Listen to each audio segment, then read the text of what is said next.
Su misión, su mensaje, los pasos de un grande que genera cambios. Bienvenidos a una nueva emisión de Generación Francisco. Buceamos juntos en la realidad para descubrir los mejores gestos y palabras del Papa del fin del mundo. Conduce Pablo Casano. Esto es Generación Francisco.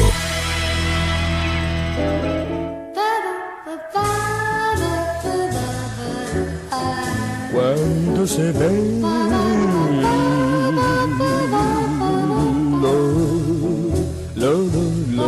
santos marchando.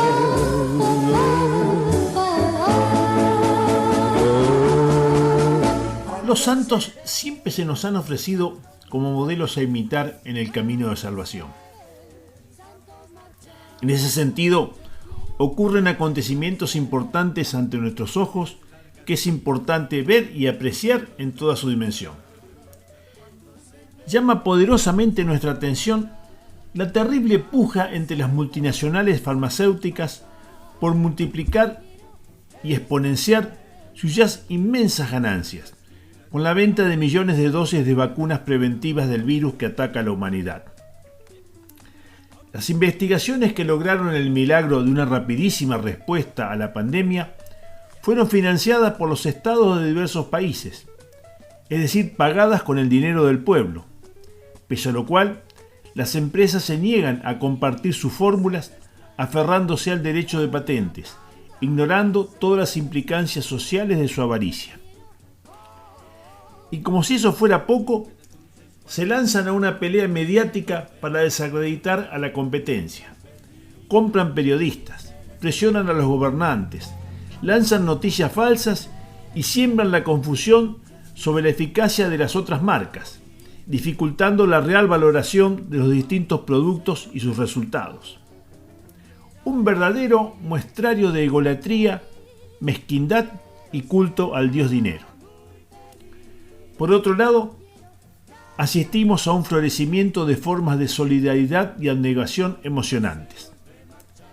Marcha ante nosotros un ejército de héroes y santos, no con las características tradicionales, sino modernos santos de la puerta de al lado.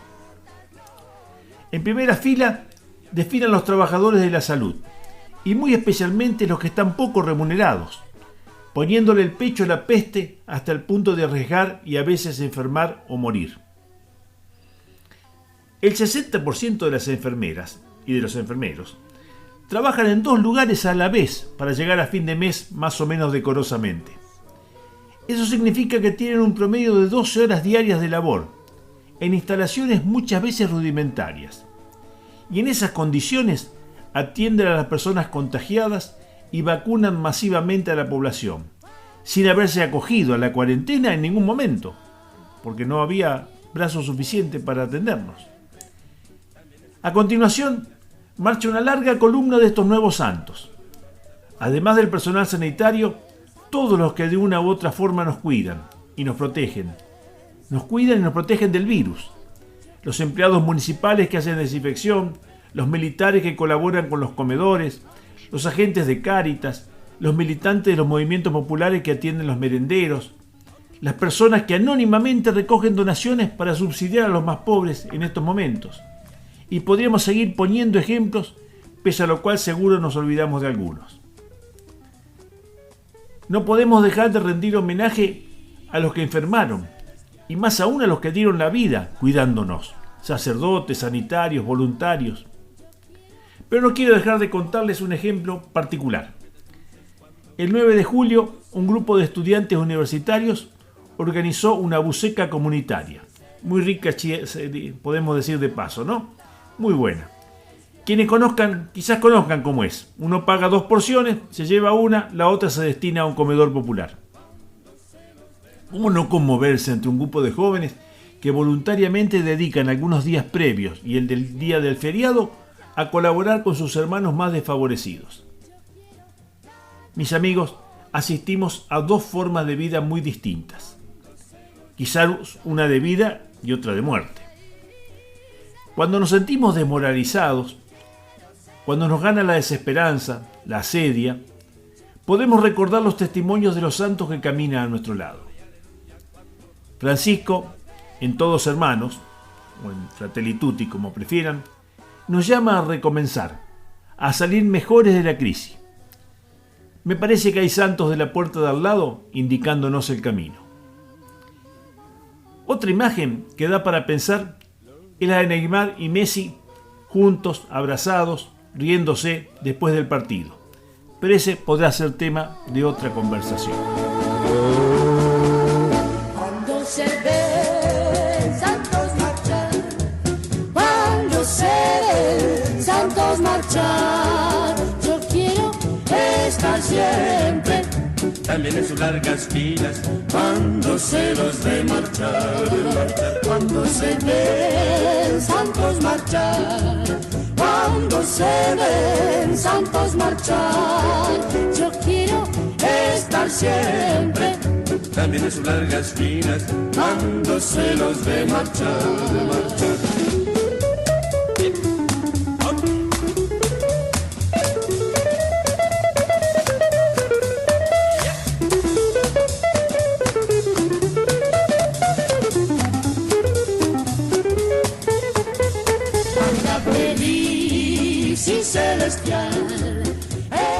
Hola, ¿cómo están? Un gusto volver a encontrarnos. Gracias, muchas gracias por la compañía. El tema que terminamos de escuchar es un éxito viejísimo de un conocidísimo trío de aquella época, los TNT, Cuando los Santos Vienen Marchando, un tema de 1960.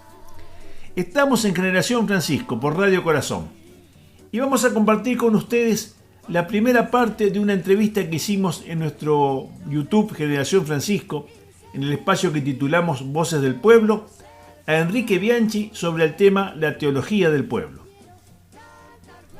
Enrique Ciro Bianchi, Kiko Bianchi, es sacerdote de la diócesis de San Nicolás de los Arroyos, es licenciado en Teología con especialización en Teología Dogmática, profesor de Teología Pastoral en la UCA, y sus temas de estudio tienen que ver con una teología de la pastoral popular de cuño latinoamericano. Comienza por aclararnos qué es la teología del pueblo y qué es la diferencia de la teología de la liberación. Buenas tardes, Nadia, también. Hola, Enrique, ¿cómo andás? Primero agradecerte que estés compartiendo este espacio con nosotros. Y bueno, ya como para ir entrando en el tema, queríamos empezar por el principio, que nos cuentes un poquito qué es la teología del pueblo. A ver, lo que se llama hoy teología del pueblo, lo primero que yo diría es que se lo empezó a llamar así propiamente desde que está Francisco en el pontificado, ¿no? Porque antes había algunas referencias, existe el nombre de visitante, pero era más bien en otro contexto.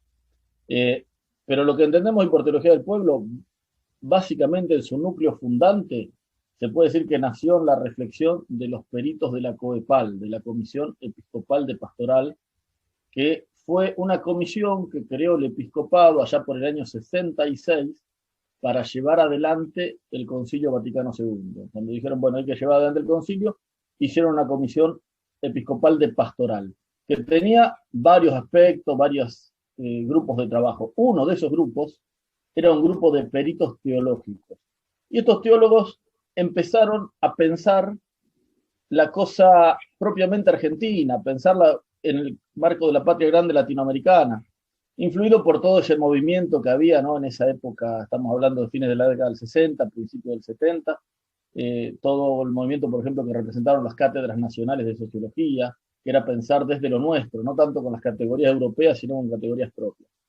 Bueno, estos peritos, entre los que se destacó Lucio Gera, el padre Rafael Tello, son los dos más nombrados, pero también estaba el padre Justino Farrell, que era sociólogo y en ese momento decano de la Facultad de Sociología, elaboraron un pensamiento, se puede decir, un pensamiento a partir de lo del concilio aplicado a América Latina, que después tuvo distintos desarrollos, y yo creo que básicamente ahí está el germen, la semilla de lo que hoy se conoce como teología del pueblo. Buenísimo. Y si pudieras marcarnos algunas diferencias con la teología de la liberación, ¿qué nos dirías? A ver, teología de liberación se lo llama así a partir de un libro que escribió Gustavo Gutiérrez hacia 1971, 1972, cuando él dice que descubrió, iba a dar una charla sobre el desarrollo, y descubrió que el desarrollo, que era una idea no muy fuerte en Pablo VI, para el desarrollo de los pueblos latinoamericanos, dijo que lo que necesitaban era liberarse, que no podían desarrollarse por las condiciones externas de dominación. Entonces, desde ahí empezó una teología que tomó ese nombre, de algún modo.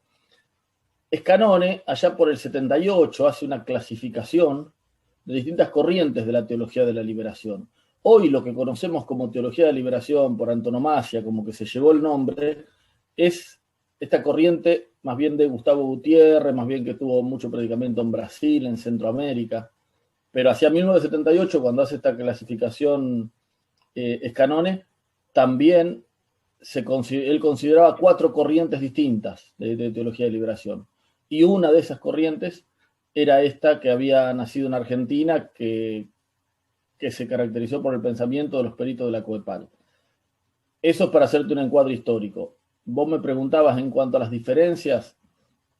Yo lo que te tendría que decir, una caracterización básica de la teología del pueblo, es que toma el análisis histórico-cultural que está presente en Gaudium et Spes.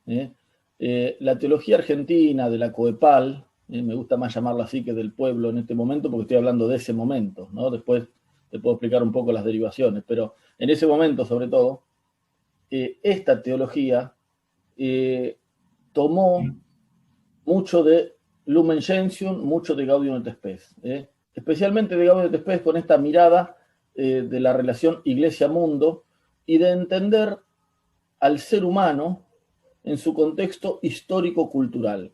Esto es clave. Esto es clave, que la teología del pueblo privilegia el análisis histórico-cultural.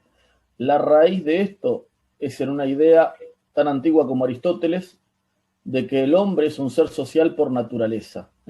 Decía Aristóteles, un ser absolutamente aislado no sería un hombre, sería o un dios o una bestia, o más que un hombre o menos que él. Pero el ser humano necesita gente, necesita sociedad, necesita familia. Bueno, a partir de eso, la teología de la COEPAL empieza a plantear que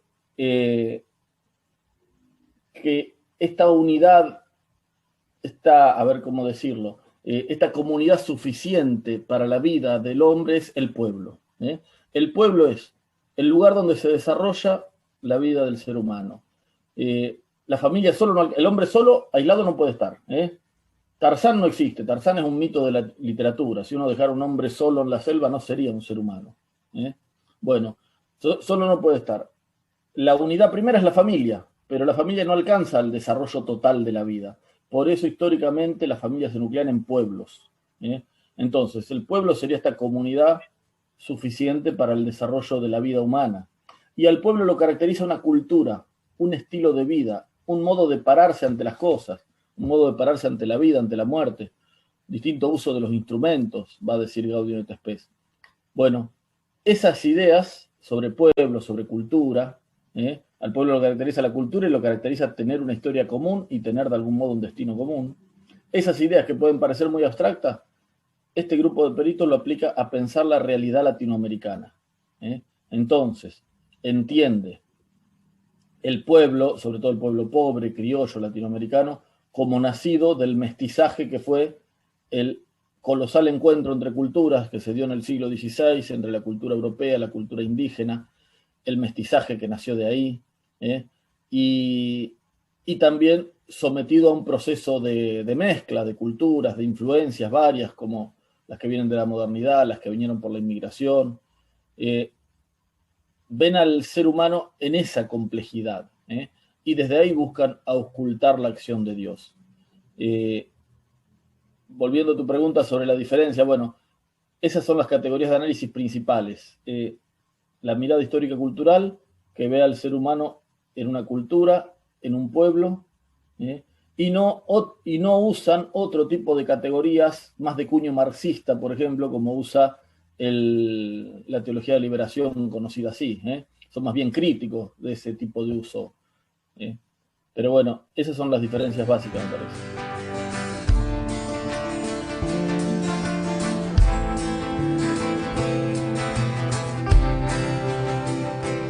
igual que el sol,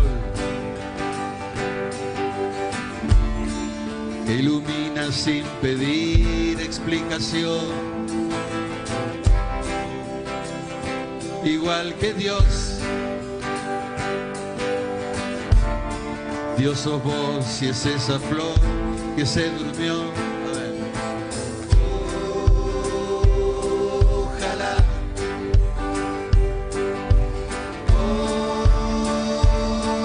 ojalá,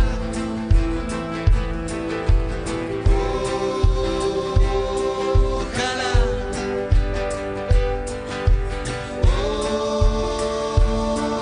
ojalá. Compartimos Generación Francisco, tras los pasos de un grande. Y seguimos en nuestro programa radial de Generación Francisco, ahora compartiendo otro tramo del extraordinario mensaje de Francisco a las organizaciones del trabajo, empresarios y trabajadores durante la apertura de la 109 sesión de la Organización Internacional del Trabajo. Dijo el Papa al mundo del trabajo: salir de la crisis buscando el bien común. La pandemia nos recuerda que muchas mujeres de todo el mundo siguen llorando por la libertad, la justicia y la igualdad entre todas las personas humanas. Aunque hubo notables mejoras en el reconocimiento de los derechos de la mujer y en su participación en el espacio público, todavía hay mucho que avanzar en algunos países. No se terminan de erradicar costumbres inaceptables. Destaco la vergonzosa violencia que a veces se ejerce sobre las mujeres, el maltrato familiar y distintas formas de esclavitud. Pienso en la desigualdad del acceso a puestos de trabajo dignos y a los lugares donde se toman las decisiones. Segundo elemento para una correcta comprensión del trabajo: si el trabajo es una relación, entonces tiene que incorporar la dimensión del cuidado, porque ninguna relación puede sobrevivir sin cuidado. Aquí no nos referimos solo al trabajo de cuidados. La pandemia nos recuerda su importancia fundamental, que quizás hayamos desatendido. El cuidado va más allá, debe ser una dimensión de todo trabajo. Un trabajo que no cuida, que destruye la creación, que pone en peligro la supervivencia de las generaciones futuras, no es respetuoso con la dignidad de los trabajadores y no puede considerarse decente. Por el contrario, un trabajo que cuida contribuye a la restauración de la plena dignidad humana, contribuirá a asegurar un futuro sostenible y a las generaciones futuras. Y en esta dimensión del cuidado entran en primer lugar los trabajadores. O sea, una pregunta que podemos hacernos en el cotidiano: ¿cómo una empresa, imaginemos, cuida a sus trabajadores?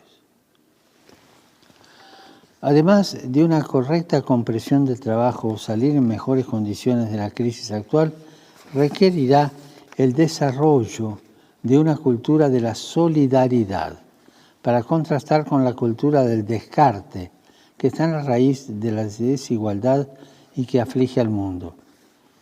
Para lograr este objetivo habrá que valorar la aportación de todas aquellas culturas como la indígena, la popular, que a menudo se consideran marginales, pero que mantienen viva la práctica de la solidaridad, que expresa mucho más que algunos actos de generosidad esporádicos. Cada pueblo tiene su cultura. Y creo que es el momento de liberarnos definitivamente de la herencia de la Ilustración que llevaba la palabra cultura a un cierto tipo de formación intelectual o de pertenencia social. Cada pueblo tiene su cultura y debemos asumirla como es. Es pensar y actuar en términos de comunidad, de prioridad de la vida de todos, sobre la apropiación de los bienes por parte de algunos. También es luchar contra las causas estructurales de la pobreza, la desigualdad, la falta de trabajo, de tierra y vivencia, la negación de los derechos sociales y laborales.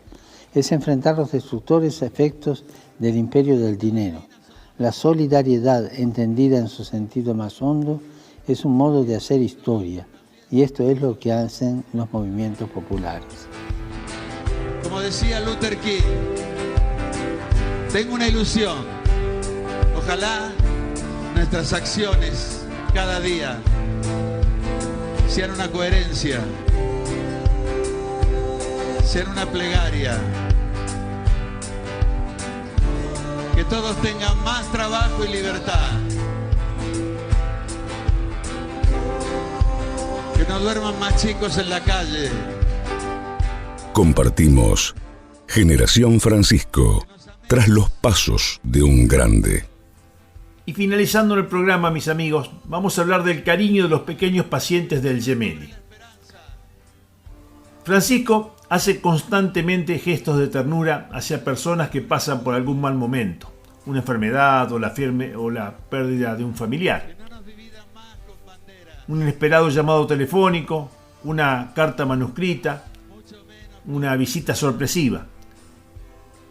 Tal como lo hemos comentado en esta columna más de una vez. Y ahora le tocó disfrutar de la reciprocidad.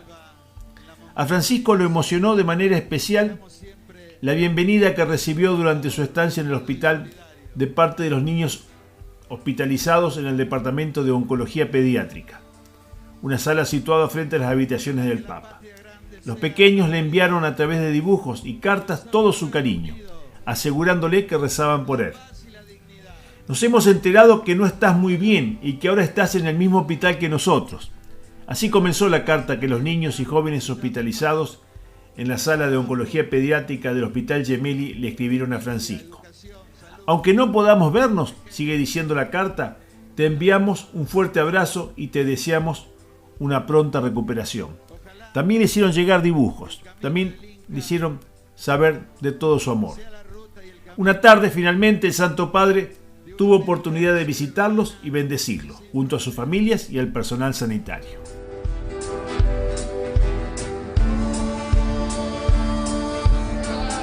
¡Y viva Guayaquil!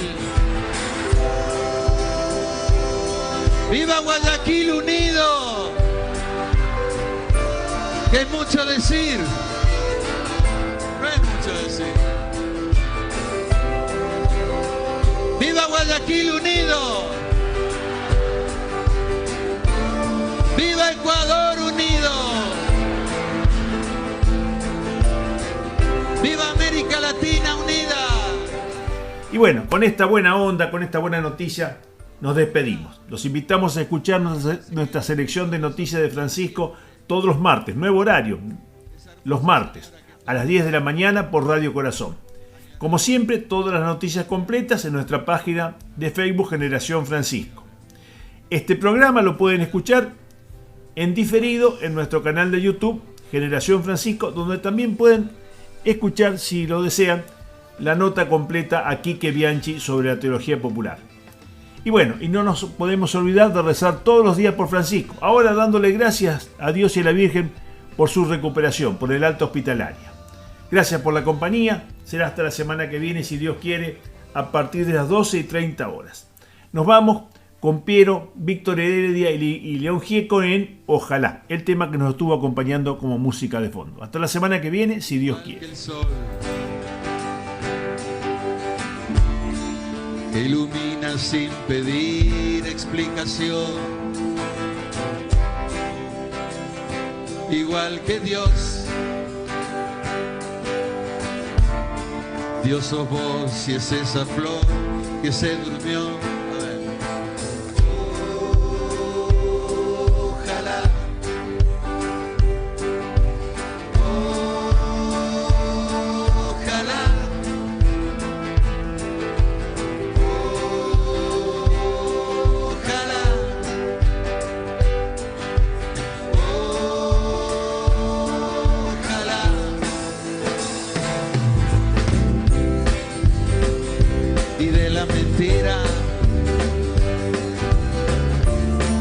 Necesito siempre ir a la verdad, de la locura a la paz, de mi carne a la libertad.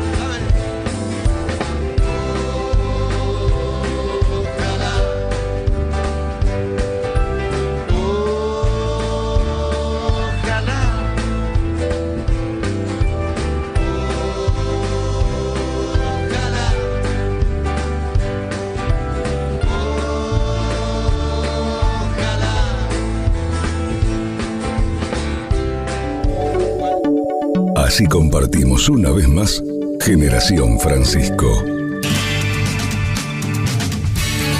Con Pablo Casano y la esencia del Papa del fin del mundo. Nos reencontramos en nuestra próxima emisión. Hasta pronto.